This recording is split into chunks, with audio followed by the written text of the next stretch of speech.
अस्सलामु अलैकुम वरहमतुल्लाहि वबरकातुह।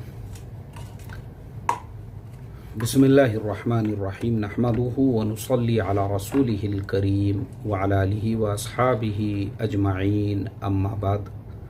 मोहतरम भाइयों, बुज़ुर्गों और दोस्तों, देखो मैं फ़िलहाल मक्कतुल मुकर्रमा में हूँ और मैं आप लोगों के साथ में जो है ना, आज मेरे कुछ एक्सपीरियंस शेयर करना चाहता हूँ जो मैंने यहाँ पे आने के बाद में महसूस किया हूँ, जो मैं आपको बताना ज़रूरी समझता हूँ।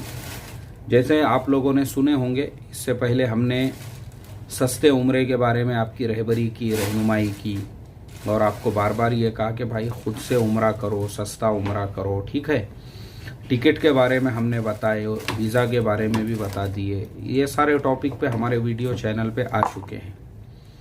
अब जो है ना, मैं बहुत काम की बातें आपको बता रहा हूँ, बहुत काम की बातें, ध्यान से सुनो।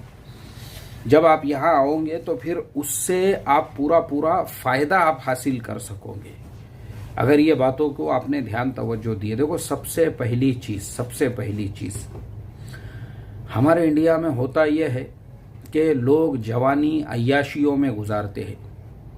लोग ऐसा समझते हैं कि भाई जवानी का ज़माना अल्लाह ताला ने जो है ना, यानी हमारे यहाँ का नौजवान गाफिल है और बाकी मुल्क के सब जवान आपको यहाँ नज़र आएंगे। अभी मेरी होटल के अंदर ही, मैं ऐसी होटल में हूँ, यहाँ इंडिया पाकिस्तान वाला कोई नहीं है। ये होटल में सारे लोग जो है ना, यूरोपियन, अरब और दीगर मुल्कों के लोग यहाँ पे हैं। मैंने महसूस किया सब यहाँ पे जवान लोग हैं, अपनी बीवियों के साथ में, अपनी फैमिलीज़ के साथ में आए हुए हैं। नौजवान बच्चे हैं, वो लोग पूरे फुर्तीलेपन से हरम जा रहे हैं, आ रहे हैं, उम्रा कर रहे हैं। हमारा प्रॉब्लम यह होता है हमारे मुल्क के, अब बूढ़े अगर आप देखोगे, इंडिया, पाकिस्तान, बांग्लादेश, नौजवान कम और बूढ़े ज़्यादा आपको नज़र आएंगे।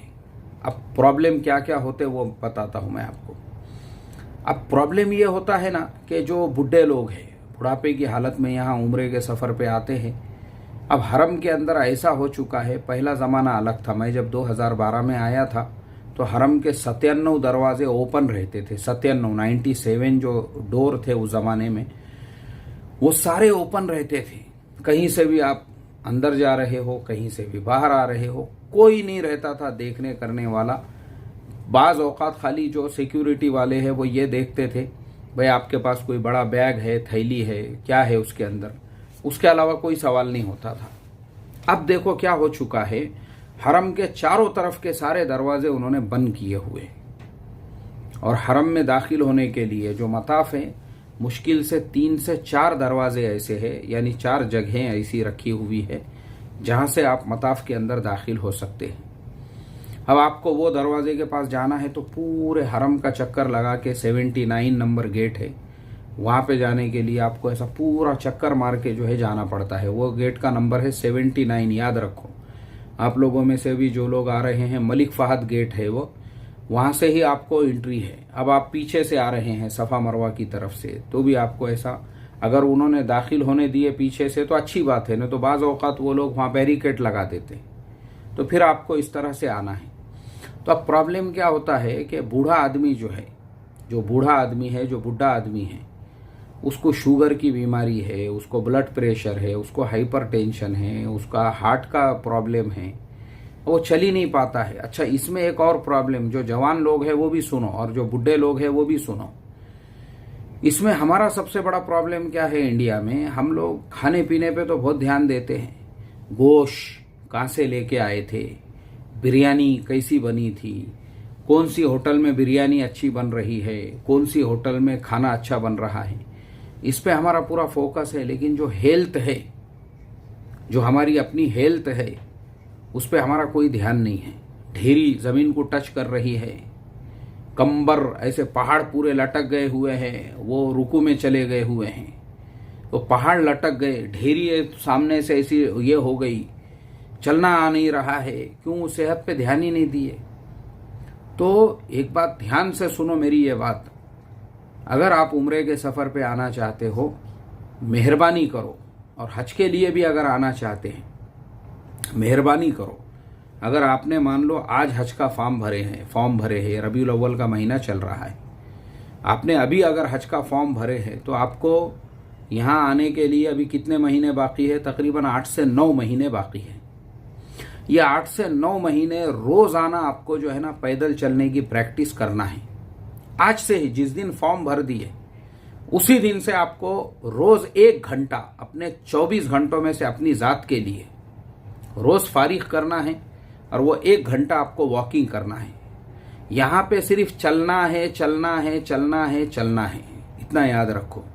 आपकी होटल अगर हरम से कितनी भी करीब होंगी वो कम से कम 1 किलोमीटर दूर है। कितनी भी करीब आपको अगर कहा जाए कि आपकी होटल हरम से सिर्फ 1 किलोमीटर, ये बहुत करीब है, तो करीब वाले को भी 1 किलोमीटर आपको लग जाएगा मताफ के अंदर तक पहुंचने के लिए। तो इसके लिए आपको चलना ही है, आपको चलना है, बस इतना याद रखो। और मताफ में भी पहुंचे तो तवाफ में चलना है, सफ़ा मरवा की सई में चलना है, हर जगह यहाँ चलना ही चलना है। अब प्रॉब्लम क्या होता, मैंने जो लोगों को देखा हूँ, हमारे यहाँ के जो आने वाले हैं, वो अपने मुल्क के अंदर चलने की आदत नहीं रहती उनको। अब जब अपने वहाँ पे चलने की आदत नहीं होती है ना, यहाँ आने के बाद में किसी का बीपी बढ़ गया, किसी का शुगर बढ़ गया, किसी का हाइपरटेंशन बढ़ गया, परेशान है लोग यहाँ पे। ब्लड प्रेशर, शुगर, ये जिन लोगों को बीमारियां हैं उनके लिए और दिक्कत है, क्योंकि उन्होंने वहाँ चलने की आदत नहीं डाले। और अगर आपने वहाँ चलने की आदत डाल दी है, मिसाल के तौर पे ये जो 8-9 महीने हैं आप चल चल चल चल करते रहोगे वहाँ पे, यहाँ आपको तकलीफ नहीं होगी। फिर यहाँ कितना भी चलने दो, फिर तो आपके अंदर एक ऐसी एनर्जी होगी कि आप तो बोलेंगे कि मैं तो मीना भी पैदल जाता हूँ। क्यों? इंडिया में आपने चलने की आदत डाले थे। तो वहाँ रोजाना, ये हज वालों के लिए मैं बोल रहा हूँ, जिस दिन फॉर्म भरे आपको बहुत से लोग बोलेंगे आप ये सदका दे दो, आप जो है ऐसा कर दो, वैसा कर दो। ठीक है, सब कर दो, आप सदका भी दो, माशाअल्लाह, शुक्राना नमाज भी पढ़ लो, लेकिन उसके साथ मेरी तरफ से ये एडवाइस है आप सब लोगों को, चलने की आदत जरूर डालो आप। ठीक है, चलने की प्रैक्टिस। अब ये एक चीज हो गई। दूसरी चीज, जो उम्रे के लिए भी आने वाले हैं, अब आपका इरादा है अगले महीने उम्रे में जाना है, तो आज से ही, जिस दिन आपने इरादा किया तब से ही, मैं तो बोलता हूं ऐसा नॉर्मली भी रोजाना लोगों ने जो है ना चलने की प्रैक्टिस करना चाहिए, चलने की आदत बनाना चाहिए। रोजाना भी, रोज आप चल रहे हैं आधा किलोमीटर, 1 किलोमीटर, फिर उसको थोड़ा थोड़ा बढ़ाइए आप। वरना यहाँ आप आओगे ना, फिर क्या होगा, यहाँ पे हमने ऐसे भी लोगों को देखा है जो उम्रे के सफ़र पे आते हैं, वो पहले दिन आने के बाद में जो है सफ़ा मरवा, वो उन्होंने जो है तवाफ़ किए, सफ़ा मरवा की उनकी सई हो गई, वो इतने थक गए, हद से ज़्यादा ब्लड प्रेशर, शुगर बढ़ गया, हद से ज़्यादा होटल के कमरे में आके जो पड़ गए, उसके बाद 3 दिन तक बिस्तर पे से उठने का नाम ही नहीं ले रहे हैं। हालत ख़राब हो गई, तबीयत ख़राब हो गई, क्योंकि इंडिया में चलने की आदत ही नहीं डाले थे। तो मेरी रिक्वेस्ट है भाई सारे लोगों से, मैं यही कहूँगा, जो लोग भी हज और उम्रे के लिए आना चाहते हैं, मेरी तरफ से जो आपको एक एडवाइस है, जो मैंने जो तजुर्बा किया हूँ यहाँ आने के बाद में, वो यही है, चलने का आप ज़रूर वहाँ पे अपना एक सिस्टम और एक निज़ाम बनाओ पैदल चलने का। और पैदल चलने के साथ साथ दूसरा मेरी तरफ से आप लोगों से एक, जो इंडिया, पाकिस्तान, बांग्लादेश के जो लोग हैं, हमारे मुल्कों के अंदर जैसे ख़ास तौर पे इंडिया में ब्लड प्रेशर की जो गोली आती है उसकी लोगों को आदत होती है। जो ब्लड प्रेशर के मरीज़ है ना, उनको वही गोली चलती है, दूसरी गोली नहीं चलती। तो आप जब निकलोगे ना अपने मुल्क से, तो मेहरबानी करके आप यहाँ जितने दिन रह रहे उससे और 10 दिन एडवांस की वो गोली ले लो साथ में। गोली बराबर आपके पास में होना चाहिए, वरना फिर क्या होगा, वो गोली आपको यहाँ नहीं मिलेंगी तो आपको दिक्कत होगी, आपको तकलीफ होगी, आपको परेशानी होगी। तो जो गोली खाने वाले लोग हैं, चाहे वो ब्लड प्रेशर वाले हो या शुगर वाले हो, मेहरबानी करो अपना मेडिसिन अपने साथ, अपने मुल्क से आपको लेकर आना है। ये हो गई तीसरी एडवाइस। और चौथी एडवाइस मेरी ये है, मेरी तरफ से जो चौथा मशवरा है आने वाले सारे लोगों को, चाहे आप उम्रे के सफ़र पे आ रहे हो, चाहे आप हज के लिए आपने अभी से फॉर्म भर दिया हो, तो चौथी एडवाइस मेरी तरफ से ये है कि आप जो है बुनियादी जो चीज़ें हैं, बुनियादी जो चीज़ें कम से कम वो सीखे अपने यहाँ पे। बुनियादी चीज़ें किसे कहते हैं? जैसे तवाफ़ है, जैसे सफ़ा मरवा की सई है। एक साहब से मुलाकात हुई, वो बेचारे सफ़ा मरवा में भाग रहे हैं। मैं बोला भाई क्यों भाग रहे इतना, क्यों परेशान हो गए, क्यों बैठ गए एक जगह पे? बोले मैं थक गया हूँ। मैं बोला कितने हो गए आपके? बोले मैंने अभी तक जो है मेरे ऐसे 5 हो गए हुए हैं। मतलब मैं बोला 5 मतलब कितने, कैसे मारे आपने? तो उनको यही नहीं मालूम है सही कैसा करना है। सफ़ा से मरवा और मरवा से सफ़ा वो समझ रही है एक सही है। बोले इस तरह से मैंने 5 मरतबा, मतलब बेचारे के 10 सही हो चुके हैं, यानी वो 14 मरतबा जो है सही कर रहे हैं। और उनको ये मालूम ही नहीं है कि सफ़ा से मरवा आप जब एक बार गए वो एक ही बार जाना है आपको। फिर मरवा से सफ़ा जो आएंगे वो दूसरी सही शुमार होंगी आपकी। फिर आप सफ़ा से मरवा जाओगे वो तीसरी होंगी। फिर मरवा से सफ़ा होंगे वो चौथी होंगी आपकी। मतलब आपको जो है ना 3 मरतबा ही करना है और चौथी मरतबा में सफ़ा से मरवा जाके आपकी सही ख़त्म हो गई। मालूम ही नहीं बेचारे अल्लाह के बंदे को। तो ये बुनियादी चीज़ें भी, और सफ़र के जो मसाइल है नमाज वग़ैरह के, कि हम सफ़र में हैं, 15 दिन अगर हमारी सफ़र की नीयत है तो हम यहाँ मुसाफिर है। मक्कतुल मुकर्रमा में भी मुसाफिर है, मदीना मुनव्वरा में भी, क्योंकि मक्का में हम लोग ज़्यादा से ज़्यादा 10 दिन रहते हैं, 12 दिन रहते हैं, 13 दिन रहते हैं, और मदीनातुल मुनव्वरा में भी 10 दिन रहते हैं। तो हम मुसाफिर है। मुसाफिर के लिए ज़ोहर की, असर की, इशा की जो नमाज है वो 4 रकात की बजाय शरीयत ने 2 रकात को मशरू किया है। आपको जो फ़र्ज़ नमाज है, अगर आप अपनी अकेले की पढ़ रहे हो और अगर आप मकामी इमाम के पीछे पढ़ रहे हो तो आपको पूरी नमाज पढ़ना है।